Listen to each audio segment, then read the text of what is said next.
जनतेच्या नेतृत्वाचा नायक फक्त बाबा नायक। अस्लोद मदाणा या सीमावर्ती भागात मध्य प्रदेशच्या सीमेला लागून अवैध गुटखा आणि दारूची तस्करी अक्षरशः बेधडक सुरू असल्याचे चित्र समोर आले आहे।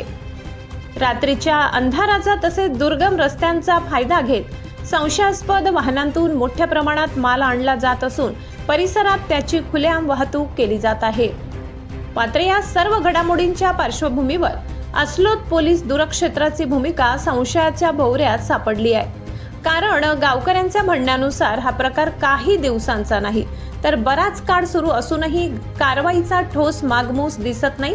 त्यामुळे पोलीस यंत्रणा नेमकी झोपेत आहे का की जाणून बुजून डोळेझाक केली जात आहे असा संतप्त सवाल नागरिक विचारत आहेत। सीमेपलीकडील मध्य प्रदेशमधून गुटखा आणि दारूचा माल आणून तो महाराष्ट्रात पोहोचवला जात असल्याचे स्थानिकांचे म्हणणे आहे। अवैध धंदे करणाऱ्यांचे जाळे इतके बळकट झालेत की त्यांना कायद्याची कोणतीही भीती उरलेली नाही अशी परिस्थिती निर्माण झाली आहे। त्यामुळे आता नागरिकांमध्ये तीव्र नाराजी पसरली असून अस्लोद पोलीस दूरक्षेत्राच्या निष्क्रियतेवर थेट बोट ठेवले जात आहे। इतक्या उघडपणे तस्करी सुरू असताना कारवाई का होत नाही यावर गंभीर प्रश्न उपस्थित होत आहेत। जनतेच्या नेतृत्वाचा नायक फक्त बाबा नायक।